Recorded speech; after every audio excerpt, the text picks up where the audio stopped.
Marshall. Sounds like an SOS. Holy whack, unlyrical lyrics, Andre. You're right. To the rap mobile. Let's go.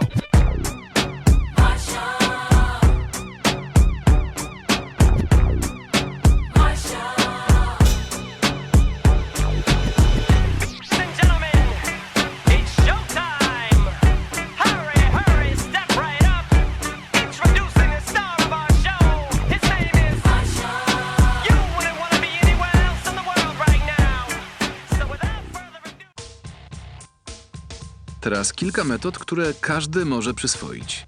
Ludzie nieświadomie przekazują pewne sygnały. W ramach pokazu zaprosiłem 5 samotnych dziewczyn i 10 samotnych chłopaków. Możecie wejść.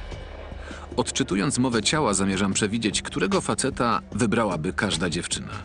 Chłopak ma 3 minuty, żeby zrobić dobre wrażenie. Będę ich obserwował i dawał znak, kiedy zmienić partnerkę.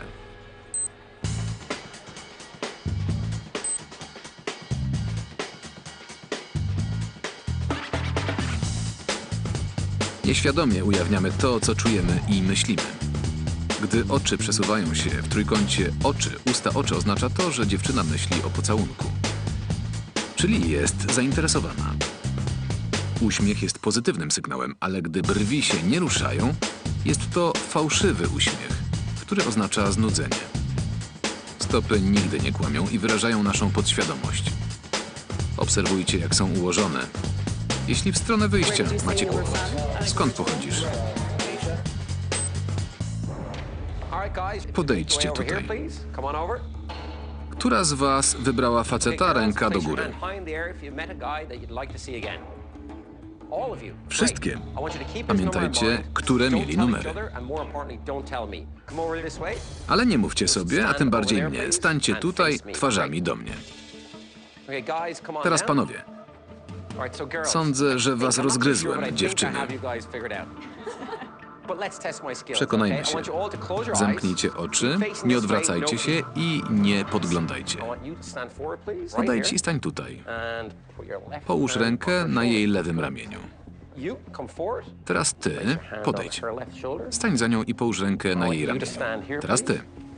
Stań za nią i złap ją tak samo. Perfect. If you could come this way and just place your left hand on her shoulder. Good. All right. Okay, with your eyes still closed. Jessica, nie otwieraj oczu. Którego z chłopaków chciałabyś jeszcze raz spotkać? Number 9. 9. Interesting. Ciekawe. Interesting. Cherry. Who do you think Chetty, you're going out on a a ty? date with later? 7. Numer 7. Sarah. Who did Sara. you pick? 1. Fairy. Who do you Ferry, think you're going out on a date z kim with poszłabyś later? na randkę? Number 8. Z 8. Sylwia, Nie podglądaj. Who did you pick? Który numer? 4. I think you'll be interested. Sprawdźcie, That's who I've chosen kogo for you. dla was Open your wybrałem. eyes and turn around now.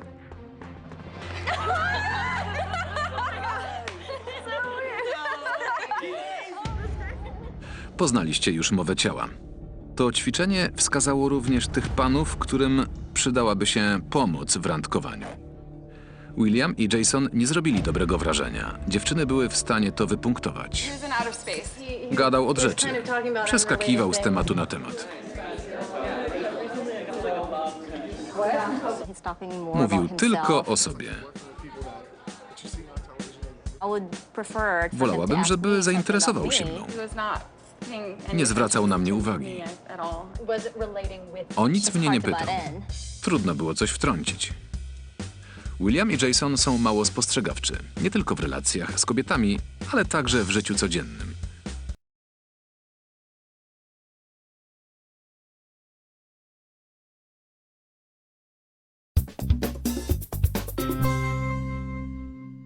How to tell if someone likes you by monitoring their body responses.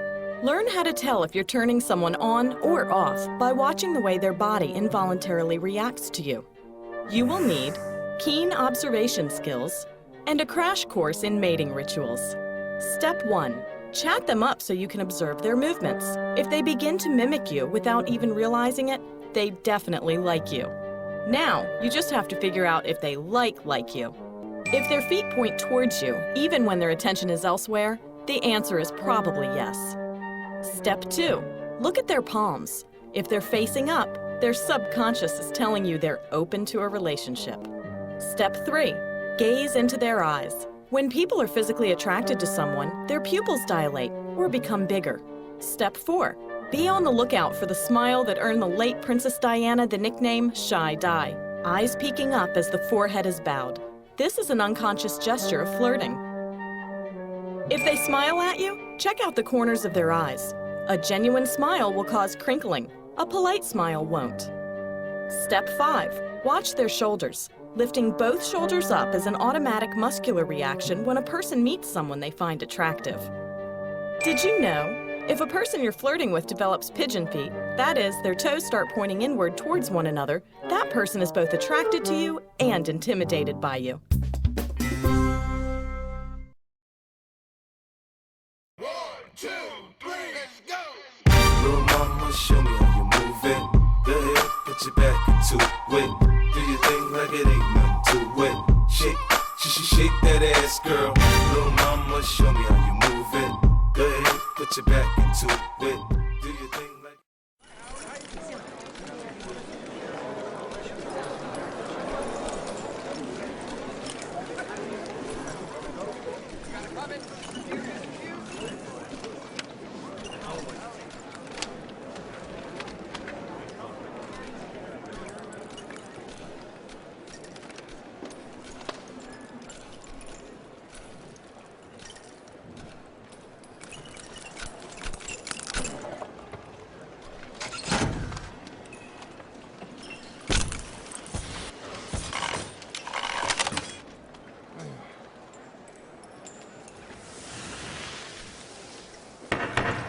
The committee will come to order. Ladies and gentlemen, I must insist that we maintain quiet during these proceedings. Mr. Hughes, will you stand and be sworn? Do you solemnly swear that in the matter now pending before this committee, you will tell the truth, the whole truth, and nothing but the truth? So help you God. I do. Pardon me for speaking loudly, but I understand you have some difficulty hearing. Oh, that's quite all right. I mean, everybody knows I'm deaf. I'm not going to try to hide it. Mr. Hughes, it is the intention of this committee... Mr. Hughes has a statement. All right. All right, you may proceed with this statement, Mr. Hughes.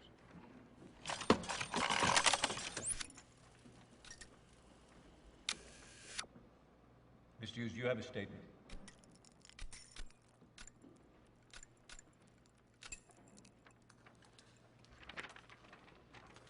I'm gonna attempt to be honest here.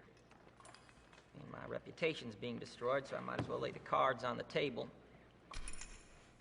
Senator Brewster, if you hadn't have gone too far overboard, if you hadn't have put the red-hot iron in my side, I might have been willing to take a shellacking in this publicity spree of yours. I might have been willing to sit back and take a certain amount of abuse, simply because, well, I am only a private citizen, whereas you are a senator with all sorts of powers. But I think this goddamn circus has gone on long enough. That's quite sufficient. You have called me a liar, sir, in the press. You have called me a liar and a thief and a war profiteer. Witness will restrain his Why not comments. tell the truth for once, Senator? Why not tell the truth that this investigation was really born on the day that TWA first decided to fly to Europe? On the day that TWA first invaded Juan Tripp's territory. Sit down, Mr. Hughes. On the day that TWA first challenged the generally accepted theory that only Juan Tripp's great Pan American Airways had the sacred right to fly the Atlantic. I'm not here to make a speech. I asked for silence. I asked for quiet in this room, and we're going to have quiet. Receipts in the amount of $170,000 acquired from Mr. John Meyer. Mr. Meyer works for you, does he not? He does. And what is his official title? I don't exactly know, Senator. A lot of people work for me. Can you explain why your press agent would pay paid out to the Air Force in the form of hotel suites, TWA stock, female companionship? Now, is it possible that these could be considered bribes? I suppose you could call them that, yes. Would you repeat that? I said, I suppose you could consider them bribes. Yes. Well, would you like to explain that, Mr. Hughes? I'm afraid you don't know how the aviation business works, Senator. You see, whining and dining Air Force dignitaries is common in our business. It's because we all want the big contracts. All the major aircraft companies do it now. I don't know whether it's a good system or not. I just know it is not illegal. You, Senator, you are the lawmaker. If you pass a law that states no one can entertain Air Force officers, well, hell, I'd be happy to abide by it. Senator Brewster, your story is a pack of lies, and I can tear it apart if allowed to cross-examine. Chair, we're not going to have this bickering back and Somewhere forth. between 2 and 500, if you'll just let me Now, get if started, you believe Senator. that because of your great wealth and power, you can intimidate any member of this committee, I want to advise you that you're mistaken. Now, submit your question Now, to the chair. I'll put this very simply. On February 12th, at the Mayflower Hotel, did you or did you not tell me that if I were to sell TWA to Pan Am, that this entire investigation would be called off? No, I did not. And I have asked you repeatedly to submit your Well, questions how in long writing. have you known Juan Tripp, Senator? I've known Mr. Tripp for some time now, and Well, is that's it not the question Is it here. not true that Juan Tripp donated $20,000 to your last campaign? I mean, he spoke to me as if you worked for him. All right. I have a personal friendship with Mr. Is it Tripp. not true that you accept free tickets from Pan Am so you can circle the globe in support of your CAB bill? No, it is not true. Well, who wrote that bill, Senator? No, we're asking the Who questions actually and- wrote the CAB bill, the actual words in the bill? Did you write them? This is not how these hearings are going to be conducted, Mr. I have Hughes. it right here. Maybe it'll refresh your memory. Bill S-987 to amend the Civil Aeronautics Act. Now, you introduced this bill to the Senate. A lot of words. You write all of them? Did you write any of them, Senator? Now look, Mr. Hughes. Now, this entire bill was written by Pan Am executives and designed to give that airline a monopoly on international travel. And you've been flogging this bill all around the world on their behalf, have you not? I have duties that take me all over the world, Mr. Hughes. Well, what the hell does a senator from Maine need to visit Peru for? I was seeking outlets for our trade goods. Buy a lot of lobsters down there, do they? Senator Brewster, how many times have you visited Juan Tripp's office in New York in the last 3 months? Huh? Would you like me to tell you, Senator? All right, this has gone on long enough. Juan Tripp is a great American. His airline has advanced the cause of commercial aviation in this country for decades. Juan Tripp is a patriot. Juan Tripp is not a man who's interested in making money. Well, I'm sure his stockholders would be happy to hear that. I'm telling you, we're going to